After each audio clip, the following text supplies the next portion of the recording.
जागरणजोश.com के इस वीडियो में आप सभी का स्वागत है। मैं हूं सैयद सोबान।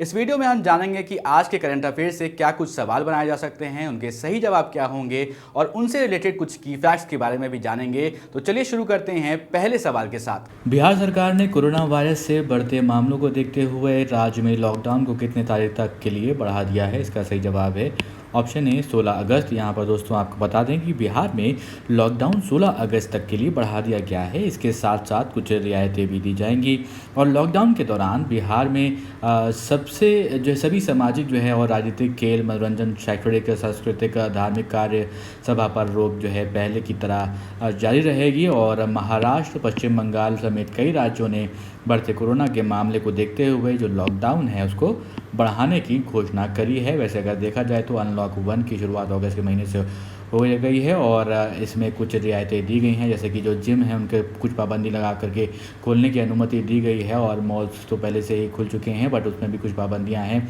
जो नाइट कर्फ्यू होता था उसको भी हटाने की बात कही गई है। ये मैं देश भर के अनलॉक की बात कर रहा हूँ। और वैसे अगर देखा जाए तो बिहार राज्य में और महाराष्ट्र और साथ साथ पश्चिम बंगाल में लॉकडाउन को बढ़ाया गया है। अब बढ़ते हैं अपने अगले सवाल की तरफ। सवाल है कि प्रधानमंत्री नरेंद्र मोदी का निजी सचिव निम्न में से किसे नियुक्त किया गया है? इसका सही जवाब है ऑप्शन सी हार्दिक सतीश चंद्र शाह। यहाँ पर आपको बता दें कि हार्दिक सतीश चंद्र शाह उनको प्रधानमंत्री नरेंद्र मोदी का निजी सचिव नियुक्त किया गया है। वे इससे पहले प्रधानमंत्री कार्यालय के उप सचिव रहे थे। हार्दिक सतीश चंद्र शाह एक IAS ऑफिसर हैं और वे गुजरात 2010 बैच के कैडर के रहे हैं और वो राजीव टोपनो की जगह लेंगे।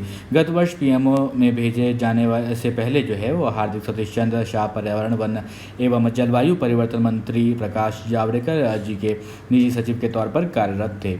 अब बढ़ते हैं अपने अगले सवाल की तरफ, लेकिन उससे पहले दोस्तों एक ज़रूरी सूचना आप सभी के लिए। हमारी वेबसाइट जागरणजोश.com पर अगर आप करंट अफेयर्स पढ़ना चाहते हैं तो आपको अपने ब्राउजर में टाइप करना है www.jagranjosh.com, जिसके बाद आपको हमारी वेबसाइट का होम पेज नजर आएगा। इसके बाद आपको करंट अफेयर्स के टैब पर जाना है। ड्रॉप डाउन में आपको मंथ वाइज करंट अफेयर्स मिल जाएंगे, जहां आप मंथ के हिसाब से करंट अफेयर्स पढ़ सकते हैं। जब आप करंट अफेयर्स टैब पर क्लिक करेंगे तो आपको कुछ इस तरह से पेज नजर आएगा। अगर आप कैटेगरी वाइज करंट अफेयर्स पढ़ना चाहते हैं तो आप अपनी पसंद के हिसाब से कोई भी कैटेगरी चूज कर सकते हैं, जिसमें latest, national, international, sports, technology और इकोनॉमी जैसी कैटेगरीज मौजूद हैं। अब बढ़ते हैं अपने अगले सवाल की तरफ। हाल ही में किस राज्य में 1 सितंबर से धार्मिक स्थल खोलने की घोषणा करी गई है? इसके वाले आपको बता दें कि इसका सही जवाब है राजस्थान। यहाँ पर दोस्तों आपको बता दें कि राजस्थान सरकार ने राज्य में 1 सितंबर से धार्मिक स्थल खोलने की घोषणा करी है। गृह विभाग कोरोना वायरस महामारी को देखते हुए इसके लिए अलग से दिशा निर्देश जारी करेगा। मुख्यमंत्री अशोक गहलोत ने निर्देश दिया है कि सभी जिलाधिकारी सामाजिक दूरी समेत अन्य नियमों का पालन सुनिश्चित करते हुए धार्मिक स्थलों को खोले जाने के लिए अभी से तैयारी शुरू करें।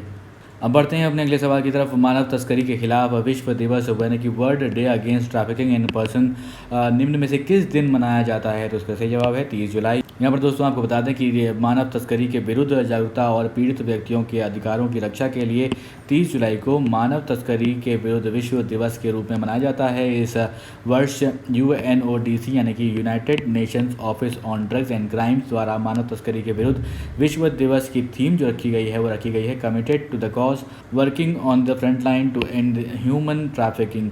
यहाँ पर दोस्तों आपको बता दें कि मानव तस्करी से लगभग 1/3 पीड़ित बच्चे होते हैं और अंतर्राष्ट्रीय श्रम संगठन के अनुसार विश्व भर में लगभग 21 मिलियन लोग बंधुआ मजदूरी के शिकार होते हैं।